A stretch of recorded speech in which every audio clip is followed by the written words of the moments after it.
The studio lights were blinding, casting a harsh glow over the courtroom set where millions of viewers were tuned in live.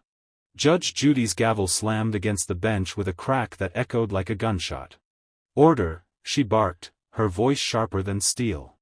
The audience went dead silent. They knew something explosive was about to happen. Across from her stood Senator John Neely Kennedy, hands planted firmly on the table, his face calm but his eyes blazing with that unmistakable Louisiana fire. He wasn't here to play politics or charm the cameras. He was here for a showdown, and everyone in the room could feel it. "Senator," Judge Judy said, her tone cutting through the silence. "You've interrupted me 3 times already. This is my courtroom, and you will speak when I allow you to speak." Kennedy didn't flinch. He leaned forward just slightly, enough to let everyone know he wasn't backing down. "Ma'am," he said in that slow, deliberate drawl that made every word land like a hammer, "I'm here to tell the truth, whether you like it or not." The gallery gasped. Even the cameras seemed to zoom in tighter as the tension rose like a storm about to break. Judge Judy's face flushed with fury. She slammed the gavel again, this time harder. "You will be silent, Senator, or you will be removed," she shouted, her voice rising into an uncharacteristic scream. The moment crackled with energy, the kind that keeps viewers frozen, unable to look away. For a split second, the entire set went still, the only sound the faint hum of the studio lights. And then, Kennedy's voice rang out, louder than ever, shattering the silence. Kennedy straightened his posture, his jaw tightening just enough for the cameras to catch it. The air in the studio was thick with tension. The audience held their breath as if the next words would decide the fate of the entire showdown. "Judge," Kennedy said, his voice calm but carrying an edge that could cut glass, "you can yell all you want, but you can't yell the truth out of existence." A ripple of shock swept through the crowd. The camera panned to Judge Judy, her eyes narrowing, her lips pressed into a thin line. She pointed her gavel at Kennedy like a weapon. "That's it. You are out of line, Senator. Out of line," she screamed, each word landing like a strike. The volume of her voice startled even the camera operators. Gasps and murmurs filled the room as Kennedy's expression hardened. He was done being polite. He slowly placed his hands flat on the table, leaning forward until his face was inches closer to the bench. "You want me out of line," he said, his tone dropping low enough that every microphone caught the gravity of it. "Fine. Here's my line." Then, with a sudden burst of power that shook the set, Kennedy's voice thundered through the studio. "Get out." The words rang like a gunshot. The audience erupted, some gasping, others cheering. Even Judge Judy seemed momentarily stunned, her eyes wide as if she had just been slapped with the force of his words. The courtroom went completely silent, the only sound the faint echo of Kennedy's shout still hanging in the air. For a moment, no one moved. It was the kind of moment that would be replayed over and over on social media, slowed down, captioned, turned into 100 viral clips. Kennedy hadn't just answered, he had taken control. The room froze in absolute silence. The echo of Kennedy's roar still hung in the air like smoke after a cannon blast. Even the cameraman hesitated, unsure whether to zoom in or cut to a wide shot. The audience didn't dare breathe, they were witnessing something that felt historic. Judge Judy blinked twice, her mouth opening as if to fire back, but no words came out. For the first time in her career, the queen of courtroom television had been stopped cold. The gavel in her hand trembled slightly, betraying the crack in her usually unshakable composure. The silence broke when someone in the gallery whispered, just loud enough for the microphones to pick up, "Did he just tell Judge Judy to get out?" A nervous laugh rippled through the audience, quickly turning into a chorus of gasps and murmurs. Kennedy didn't flinch. He stood tall, hands still on the table, his face set in stone. He hadn't shouted in anger, he had shouted in authority, and everyone could feel the difference. The director, sensing ratings gold, signaled the camera crew to stay live. The broadcast didn't cut away. Every second of tension was transmitted into millions of living rooms across America. Twitter lit up instantly. Clips of Kennedy's shout hit the internet within minutes, captioned, Kennedy tells Judge Judy to get out, live on air. Meanwhile, Judge Judy slowly regained her composure, but the damage was done. Her voice, usually sharp and commanding, was quieter now. "Senator," she began, her tone less forceful, almost measured. But Kennedy didn't let her finish. "This isn't about you, Judge," he said, his voice steady now, no longer shouting but still carrying the weight of command. "This is about truth. And you don't get to scream it out of this room." The crowd erupted, this time with applause, the kind that shakes a studio floor. Within minutes of the broadcast, the internet caught fire. The clip of Kennedy shouting, "Get out," was everywhere: Twitter, TikTok, Instagram, even late-night meme pages that usually stayed out of politics. The hashtag #GetOut moment shot to the top of the trending list in under an hour, pulling in millions of views. Newsrooms across the country went into overdrive. Cable networks cut into regular programming with urgent cheer-ins. Kennedy clashes with Judge Judy live on air. Political talk shows booked emergency panels. Clips were replayed in slow motion, with commentators breaking down Kennedy's body language, the stunned look on Judge Judy's face, and the eruption from the gallery. In Baton Rouge, Louisiana, Kennedy's constituents gathered in diners and coffee shops to watch the replay, some cheering out loud when his shout echoed through the speakers. "That's our guy," one man said, slamming his fist proudly on the table. "Finally, someone who doesn't back down." Judge Judy's fanbase was split. Some defended her, saying Kennedy had gone too far. Others admitted they had never seen anyone stand up to her like that, and win. "She looked rattled," one viewer commented online. Kennedy owned that room. By the end of the day, major newspapers had published front-page stories. The Washington Post ran the headline, "Kennedy's Outburst Stuns Daytime TV." Conservative outlets praised him as fearless, while more liberal commentators debated whether his shout was a sign of passion or a breach of decorum. But what no one could deny was that Kennedy's words had struck a chord. Clips of the moment had been watched over 40 million times in 24 hours, making it one of the most viral political moments of the year. Kennedy's office released a short, carefully worded statement: "Senator Kennedy will always fight to make sure the truth is heard, no matter how loud the opposition gets." The message went viral too, shared with fire emojis and captions like, "He said what we were all thinking." The next morning, the nation was still buzzing. News anchors replayed the moment on a loop, and opinion writers rushed to publish takes before the story cooled off. But Kennedy wasn't about to let the momentum slip away. At exactly 9 a.m., he stepped out of his Senate office onto the Capitol steps, where a wall of cameras was already waiting. He wasn't in his usual navy suit. Today, he wore a crisp white shirt with rolled-up sleeves, a visual signal that he was ready to work, not just talk. "Good morning," Kennedy said, flashing the briefest of smiles before turning serious. "What you saw yesterday wasn't about drama. It wasn't about me and Judge Judy. It was about telling the truth, plain and simple. The American people are tired of being shouted down, and so am I." Reporters shouted questions, but Kennedy stayed on message. "When someone screams to shut you up, you don't back down, you speak louder. Yesterday, I did just that. And I'll do it again if I have to."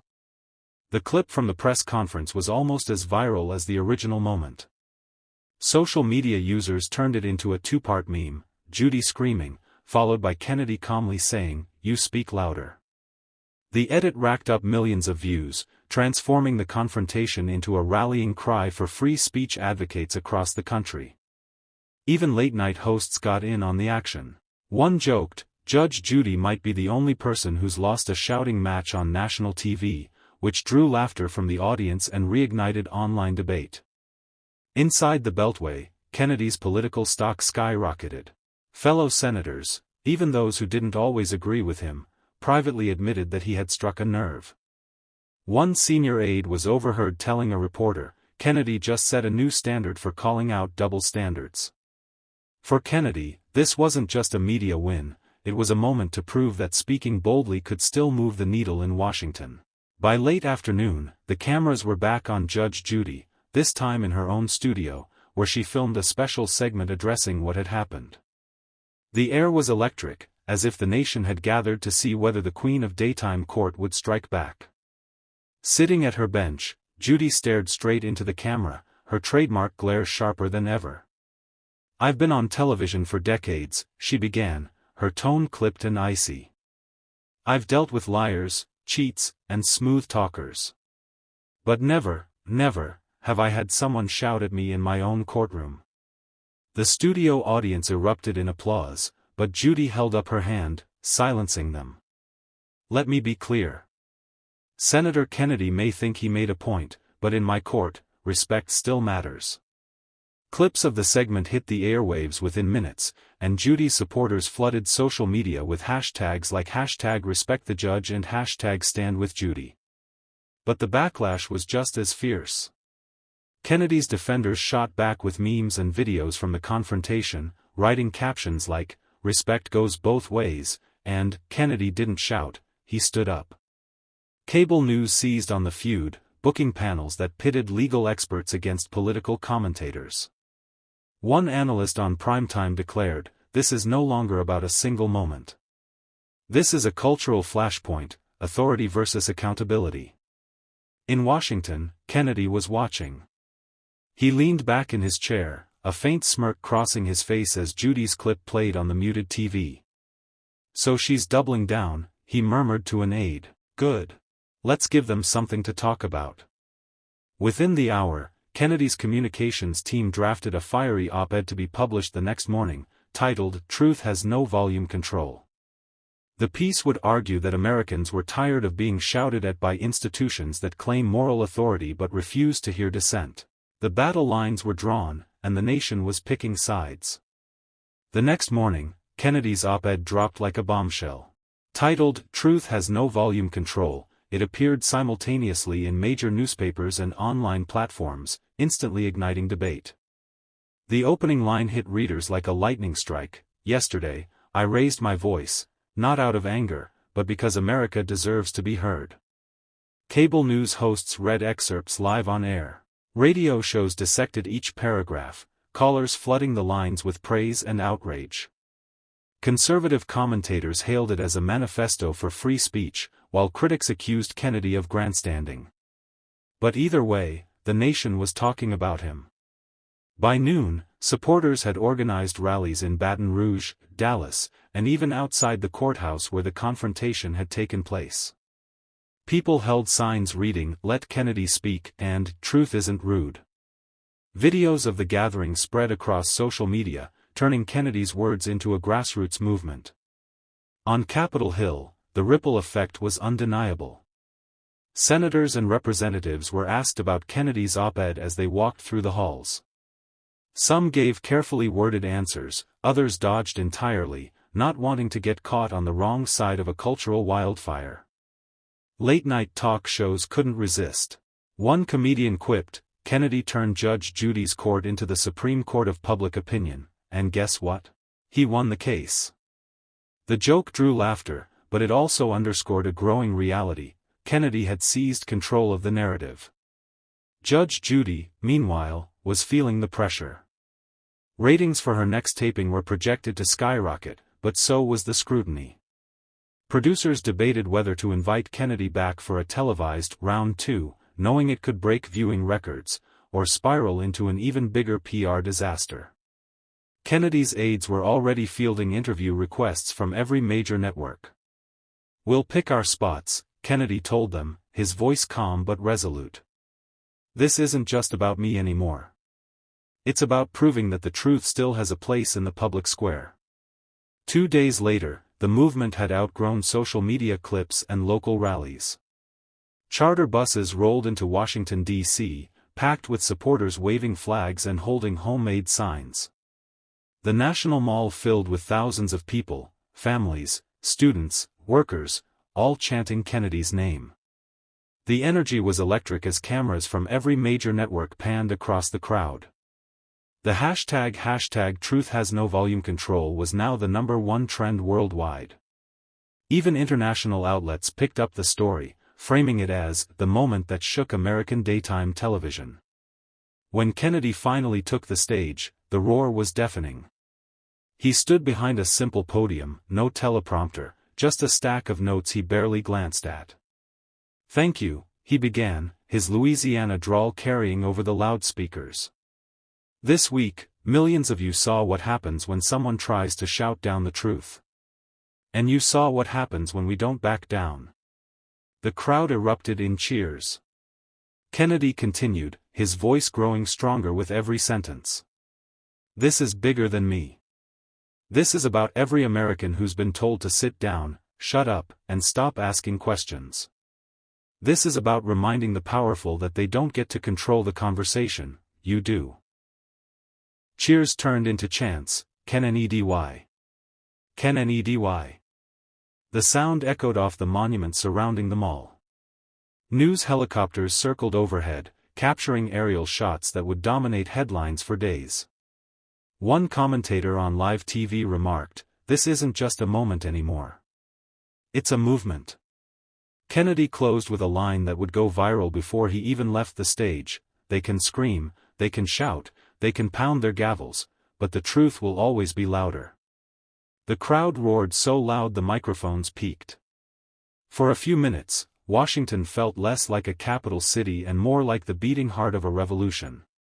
That evening, as the National Mall footage replayed on every network, Judge Judy was watching from her dressing room. The roar of the crowd, the signs, the chants, it was impossible to ignore.